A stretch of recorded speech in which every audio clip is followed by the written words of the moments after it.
Romans 14, 1-4 accept the weak without quarreling. ప్రభువైన యేసుక్రీస్తు నామములో మీకు అందరికి వందనాలు తెలియజేస్తున్నాను. రోమా పత్రికను మనం అధ్యయనం చేస్తున్నాం. 14వ అధ్యాయము మొదటి నుంచి 4 వచనాలు. ఈ వచనాలను ఆధారం చేసుకుని పాఠం యొక్క పేరు కలహించకుండా బలహీనులను అంగీకరించండి. ఇందులో 10 విషయాలు కలవు. ప్రతి విషయంలో మరి ఉప అంశాలు కూడా కలవు. మొదటిది పరిచయం. ఈ వాక్య భాగం ఎందుకు ప్రాముఖ్యమైనది? ప్రతి సంఘంలోనూ భేదాభిప్రాయాలు ఉంటాయి. స్వార్థ విషయంలో కాదు, కానీ ఆచారాలు, ఇష్టాలు మరియు వ్యక్తిగత నమ్మకాల విషయంలో ఈ భేదాలను జాగ్రత్తగా పరిష్కరించకపోతే అవి వీటికి దారితీయవచ్చు. విభజన, అహంకారం, తీర్పు, విచ్ఛిన్నమైన సహవాసం. రోమా 14 మొదటి నుంచి 4 వచనాలు సరిగ్గా ఈ పరిస్థితినే ప్రస్తావిస్తుంది.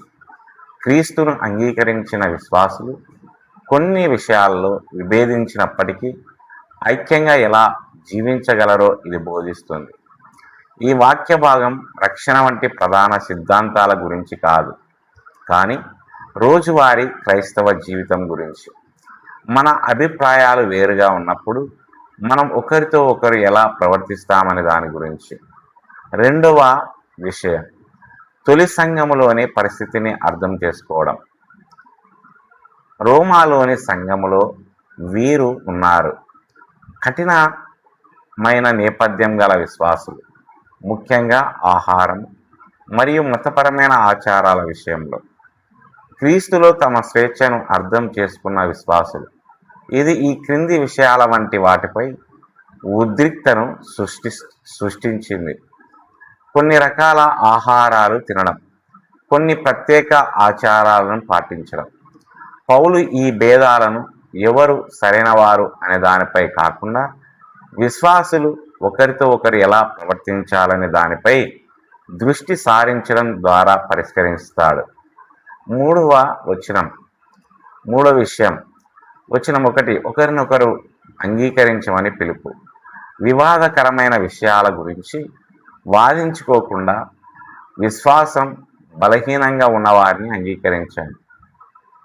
మొదట ఉపాంశం, విశ్వాసంలో బలహీనంగా ఉండడం అంటే ఏమిటి? ఈ బలహీనులు ఎవరంటే నిజమైన విశ్వాసులు, సున్నితమైన లేదా పరిమితమైన మనస్సాక్షి గలవారు, తమ స్వేచ్ఛ విషయంలో ఇంకా పూర్తి విశ్వాసం లేనివారు.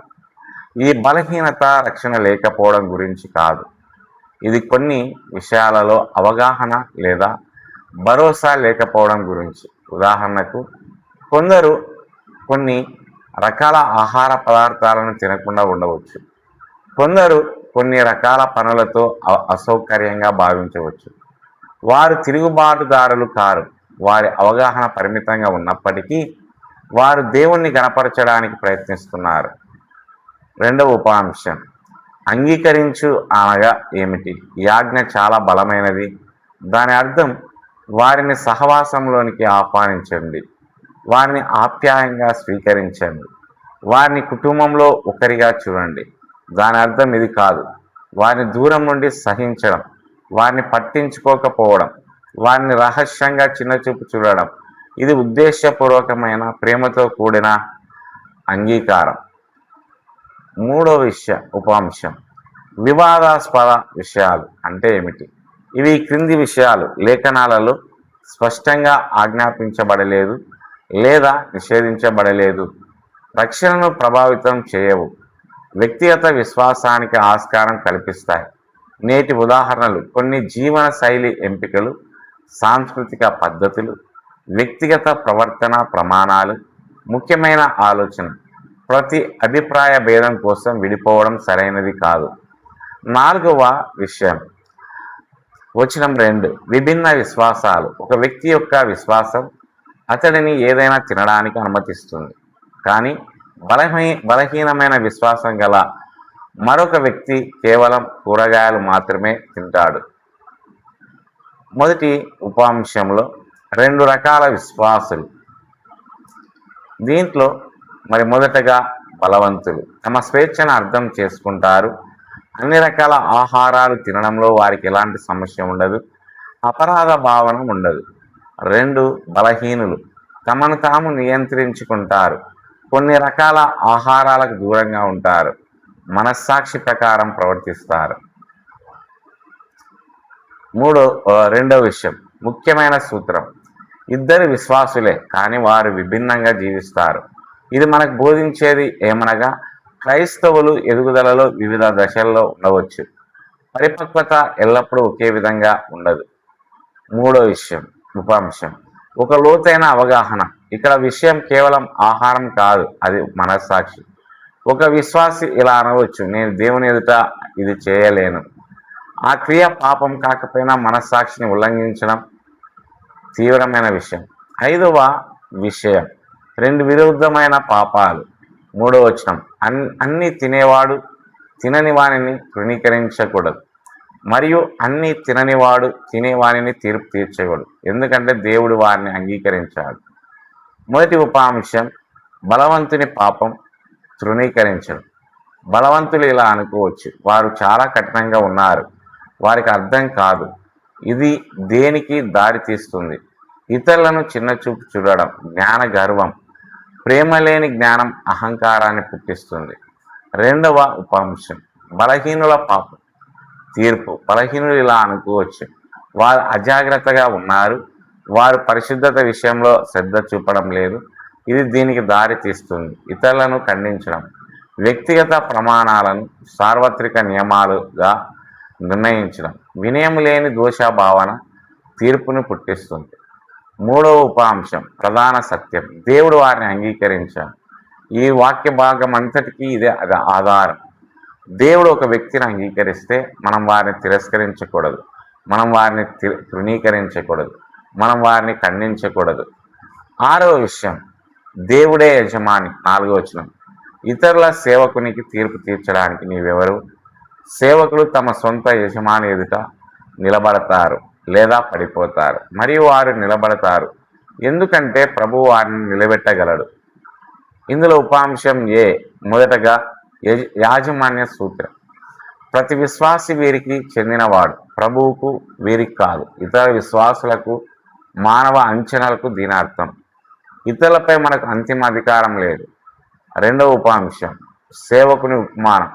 పౌలు ఒక సులభమైన ఉపమానాన్ని ఉపయోగిస్తాడు. ఒక సేవకుడు తన యజమానికి జవాబు చెప్పును, ఇతర సేవకులకు కాదు. అదేవిధంగా ప్రతి విశ్వాసి దేవునికి జవాబు చెప్పును.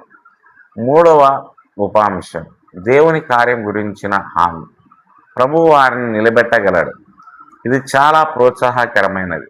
దేవుడు తన ప్రజలను పోషిస్తాడు, బలహీనులను కూడా, ఇంకా ఎదుగుతున్న వారిని కూడా. 7వ విషయం, నేటి ముఖ్యమైన పాఠాలు.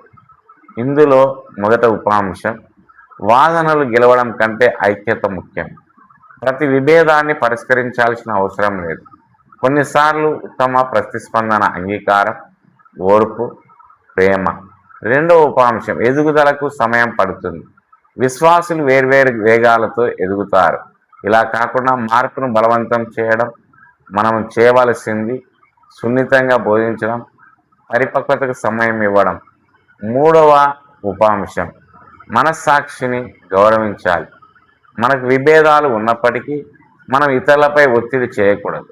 వారి నమ్మకాలకు వ్యతిరేకంగా ప్రవర్తించమని మనం వారిని బలవంతం చేయకూడదు. 4వ ఉపాంశం, అహంకారం మరియు తీర్పు రెండింటిని నివారించండి. జాగ్రత్త వహించవలసిన 2 ప్రమాదాలు నాకే బాగా తెలుసు, అహంకారం, వారు తప్పు చేస్తున్నారు, తీర్పు. ఈ 2 ఐక్యతను నాశనం చేస్తాయి. 5వ ఉపాంశం, దేవుడే అంతిమ న్యాయాధిపతి. మనకి ఈ బాధ్యతలు లేవు. ఇతరులను నియంత్రించడం మనకు ఈ బాధ్యతలు ఉన్నాయి. ఇతరులను ప్రేమించడం దేవుడొక్కడే మూల్యాంకనం చేస్తాడు, నిలబడతాడు, తీర్పు తీరుస్తాడు. 8వ విషయం, సంఘంలో ఆచరణాత్మక అనువర్తనాలు. సహవాసములో విశ్వాసులందరినీ ఆప్యాయంగా స్వాగతించండి. అనవసరమైన వాదనలను నివారించండి. ఇష్టాలపై కాకుండా క్రీస్తుపై దృష్టి పెట్టండి. నాయకత్వంలో సత్యాన్ని స్పష్టంగా బోధించండి. వ్యక్తిగత అను నియమాలుగా విధించవద్దు. సంఘంలో ఐక్యతను కాపాడండి. వ్యక్తిగత జీవితంలో ప్రశ్నించుకోండి. నేను ఇతరులను తక్కువగా చూస్తానా? నేను ఇతరులకు అన్యాయంగా తీర్పు తీరుస్తున్నానా? భిన్నంగా ఉన్న వారి పట్ల నేను సహనంగా లేకుంటానా? 9వ ముఖ్య విషయం వాక్య భాగం యొక్క సారాంశం. రోమీయులకు 14 అధ్యాయం 1-4 బోధించినది ఏమనగా, మీతో విభేదించి విశ్వాసులను అంగీకరించుడు. ప్రాముఖ్యత లేని విషయమై అవమానపరచుటకును తీర్పు తీర్చుటకును మానుకోండి. దేవుడు వారిని అంగీకరించాలని గుర్తించాడు. ప్రతి విశ్వాసి ప్రభువుకు చెందిన వాడని జ్ఞాపకం ఉంచుకోండి. 10వ విషయం తుది ధ్యానం. ఈ వాక్య భాగం మనల్ని ఒక లోతైన క్రైస్తవం వైపు పిలుస్తుంది. కేవలం సరైన ఆలోచన వైపు కాదు, కానీ దయతో కూడిన జీవితం వైపు. ప్రశ్న ఇది కాదు, నేను సరైన వాడినా? కానీ నేను ప్రేమ గలవాడినే. ఎందుకంటే చివరికి సత్యాన్ని నిలబెట్టాలి, కానీ ప్రేమ కనపడాలి. దేవుడు ఈ మాటలను దీవించి ఆశ్రయించును గాక. ఆమేన్.